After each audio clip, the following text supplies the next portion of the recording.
Hi, welcome to the language lab YouTube channel. आप सभी का हमारे इस यूट्यूब चैनल पर एक बार फिर से स्वागत है। जैसा कि आप सभी जानते हैं कि हम लोग अपने चैनल के माध्यम से एक बेसिक सेंटेंस स्ट्रक्चर की श्रृंखला प्रस्तुत कर रहे हैं ऐसे लोगों के लिए जो खास करके हमारे संस्थान में आकर के एडमिशन्स लेकर के प्रशिक्षण ना प्राप्त कर पा रहे हैं। तो उन लोगों के सुविधा के लिए हम लोग यह श्रृंखला प्रस्तुत कर रहे हैं, जिसके द्वारा यदि हमारे दिशा निर्देश को फॉलो करते हैं तो वह घर बैठे भी अंग्रेजी बोलना सीख सकते हैं। तो इसी क्रम को जारी रखते हुए अब हमारी जो अगली स्ट्रक्चर्स है वह subject plus must have been plus noun और adjective. Subject plus must have been plus noun adjective. यहाँ फिर मैं एक बार बता देना चाहूँगा, अभी जो हमारा क्रम है वो जो पहले स्ट्रक्चर्स में मैंने बताया था, to express situation, position, state, conditions, informations about somebody और समथिंग। जब किसी व्यक्ति, वस्तु या स्थान के पद, स्थिति, अवस्था की चर्चा करते हैं या उसके बारे में सूचना देते हैं तो उसे बताने के लिए अभी हम लोग स्ट्रक्चर की श्रृंखला प्रस्तुत कर रहे हैं। अलग अलग सिचुएशन में अलग अलग स्ट्रक्चर्स का इस्तेमाल होता है। तो अब बात रही इस स्ट्रक्चर की, subject plus must have been plus noun और एडजेक्टिव। तो इस स्ट्रक्चर्स का प्रयोग हम लोग कहाँ पर करते हैं? तो जब पास्ट में मतलब बीते हुए समय में किसी के पद प्राप्ति की आवश्यकता पर जोर डालते हैं। जब पास्ट में किसी के पद प्राप्ति की आवश्यकता पर जोर डालते हैं तो उसे बताने के लिए हम इस पर्टिकुलर स्ट्रक्चर्स का प्रयोग करते हैं। जैसे उसे डॉक्टर अवश्य होना चाहिए था, उसे मेरा दोस्त अवश्य होना चाहिए था, मतलब हम जोर डालते हैं कि नहीं ऐसा अवश्य होना चाहिए था, नहीं अभी तक भारत को सुपर पावर अवश्य हो जाना चाहिए था। तो इस तरीके के सेंटेंस को व्यक्त करने के लिए हम लोग इस स्ट्रक्चर का यूज करते हैं। जैसा कि मैंने पहले भी बताया है, सब्जेक्ट जिसके बारे में चर्चा करना हो that is subject. Must have been fixed है, बिल्कुल इजी मेथड है हमारा, मस्ट हैव बीन फिक्स्ड है। फिर नाउन मतलब जिस पद की चर्चा करेंगे या जो विशेषता बतलाएंगे दैट इज एडजेक्टिव। तो subject plus must have been plus noun और एडजेक्टिव, इस स्ट्रक्चर्स का इस्तेमाल हम लोग कहाँ करते हैं? तो जब पास्ट में मतलब बीते हुए समय में हम किसी के पद प्राप्ति की आवश्यकता पर जोर डालते हैं। जैसे यहाँ एग्जाम्पल के माध्यम से हम लोग समझाए हैं, जैसे यू, आपके बारे में मान लो हम लोग चर्चा करते हैं कि नहीं आपको वही लैंग्वेज लैब का स्टूडेंट अवश्य होना चाहिए था। यदि आपकी अंग्रेजी सीखने की चाहत थी तो आपको लैंग्वेज लैब का स्टूडेंट अवश्य होना चाहिए था। तो you must have been fixed है और स्टूडेंट कहाँ के? Of the language lab. You must have been a student of the language lab, आपको लैंग्वेज लैब का स्टूडेंट अवश्य होना चाहिए था। फिर ये सूचना पॉजिटिव और निगेटिव दोनों हो सकता है। मान लो किसी को अंग्रेजी बोलने में कोई कठिनाई नहीं है, किसी भी तरह की दिक्कत नहीं है, तो उसे यहाँ स्टूडेंट होने का जरूरत बिल्कुल नहीं था। तो यू मसंट मतलब मस्ट के बाद नॉट का इस्तेमाल कर देंगे ठीक सेकेंड वर्ड के साथ। तो you mustn't have been a student of the language lab, मतलब आपको लैंग्वेज लैब का स्टूडेंट एकदम अवश्य नहीं होना चाहिए था, मतलब कोई ज़रूरत नहीं थी।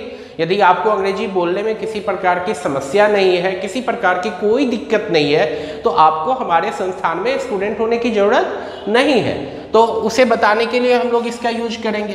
क्वेश्चन पूछते हैं कि क्या लैंग्वेज लैब में आपको अवश्य स्टूडेंट होना चाहिए था?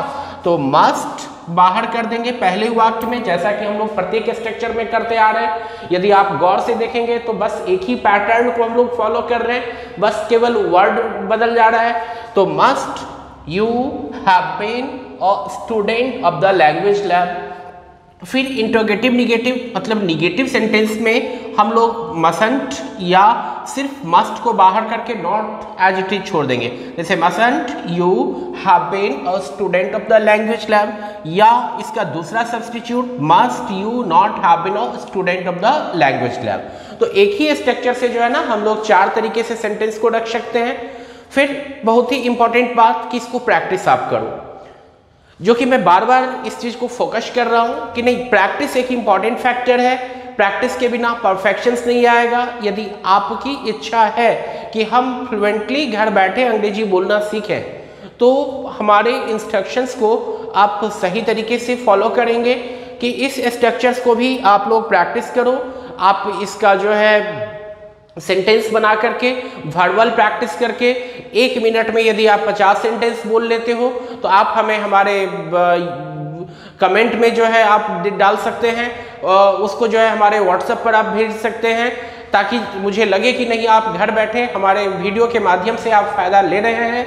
तो इसको प्रैक्टिस कैसे करना है, जैसे you must have been a doctor, you mustn't have been a doctor, must you have been a doctor, mustn't you have been a doctor, he must have been a teacher, he mustn't have been a teacher, must he have been a teacher, mustn't he have been a teacher, Bihar must have been a developed state, Bihar mustn't have been a developed state, must Bihar have been a developed state, mustn't Bihar have been a developed state. तो इस तरीके से 4-5 sentence का आपका output आ जाना चाहिए 4 वे में, जिसमें कि लड़खड़ाहट नहीं होनी चाहिए। तो उस प्रैक्टिस के माध्यम से आप ये कर सकते हैं। ऐसा बिल्कुल संभव नहीं है कि आप बस एक बार बोलोगे तो आप में परफेक्शंस आ जाएगा। मतलब 25 वाक्य के प्रोडक्शंस के लिए, मतलब 25 वाक्य फ्लुएंटली बोलने में आपको दिक्कत ना हो, इसके लिए आपको मान करके चलो कि कम से कम 250-300 सेंटेंस बोलना होगा। जैसे 1 मिनट में यदि हम बोलने की बात करें तो लगभग 50 सेंटेंस हम लोग आराम से बोल सकते हैं। 1 मिनट में 50 सेंटेंस बोल सकते हैं। अब उसी प्रैक्टिस को मान लो हम लोग 2 मिनट के लिए जारी रखते हैं तो 100 सेंटेंस, यदि 1 मिनट का फिर ब्रेक ले ले, फिर 2 मिनट बोले तो 200 सेंटेंसेज हो जाएंगे, फिर 1 मिनट का ब्रेक ले ले, फिर 1 मिनट बोले, तो इस तरीके से हम लोग 400-500 सेंटेंस को अपने मुंह से यदि प्रैक्टिस करेंगे तब जाकर के हमारे पास 20-25 सेंटेंस का आउटपुट जनरेट होगा। और वो जब जनरेट हो जाएगा तो इट मीन्स कि वो स्ट्रक्चर्स हमारे टंग पर आ गया। इसके लिए मैं एक एग्जाम्पल देना चाहूँगा। जैसे आपके घर में बहुत सारे इलेक्ट्रॉनिक्स आइटम्स होते हैं, जैसे टेलीविज़न, होम थिएटर, जहाँ पर कि रिमोट की फैसिलिटी होती है। तो जब वो प्रोडक्ट हम लोग नया नया घर में लाते हैं तो उस समय हमें रिमोट का सारा बटन देखना होता है कि कहाँ से वॉल्यूम बढ़ेगा, कहाँ से चैनल चेंज होगा, कहाँ से जो है मेरा फेवरेट चैनल आएगा। लेकिन जब हमारी हैबिट हो जाती है, जब वो आदत में आ जाता है, तो हमें बार बार रिमोट चेक करने की जरूरत नहीं पड़ती है। मतलब हमारा जो आँख होता है वो स्क्रीन पर होता है और फिंगर रिमोट पर होता है, ऑटोमेटिकली हमारा फिंगर काम करता है। तो उसी प्रकार से जब एक बार स्ट्रक्चर्स आपके टंग पर सेट हो जाएगा तो ऑटोमेटिकली आपको सेंटेंस बोलने के समय कठिनाई नहीं होगी। जैसा कि आप हिंदी बोलते हो तो हिंदी बोलने के समय में कभी भी स्ट्रक्चर, ग्रामर, वर्ड्स, ये सब कोई कठिनाई नहीं होती है, क्योंकि सारा फ्रेम आपके दिमाग में सेट है, सारा स्ट्रक्चर समय आपके दिमाग में नहीं, टंग पर सेट है कि बोलने के समय आप में दिक्कत नहीं आती है। तो इसी तरीके से आप इंग्लिश में भी कर सकते हैं, आसानी से कर सकते हैं। और इस प्रैक्टिस के माध्यम से आप अपने कॉन्फिडेंस को बढ़ा सकते हैं, जो कि आज के डेट में डिमांड है। Less than 10% people have got communication skill in English. मात्र 10% आप जितने लोगों को जानते हो, यदि आप 100 लोगों को जानते हो तो देखो कि उसमें से 5, 6, 7, 10 इससे ज़्यादा लोग अंग्रेजी नहीं बोलते हैं। तो इंडिया का जो रेशियो है वो लेस देन 10%। हो सकता है कि वो आपके इर्द गिर्द में जो प्योरली हिंदी बैकग्राउंड वाले क्षेत्र में रहते हैं, वहाँ हो सकता है वो परसेंटेज 2% हो, 3% हो। तो आप भीड़ से अलग चलो, मतलब अपने आप को भीड़ में नहीं रखो, अपने आप को 97% में नहीं रखो, बल्कि अपने आप को 3% में लाओ। उसके लिए आप अंग्रेजी बोलने का प्रैक्टिस कर सकते हैं, जो कि आपके लिए काफ़ी फ़ायदेमंद रहेगा।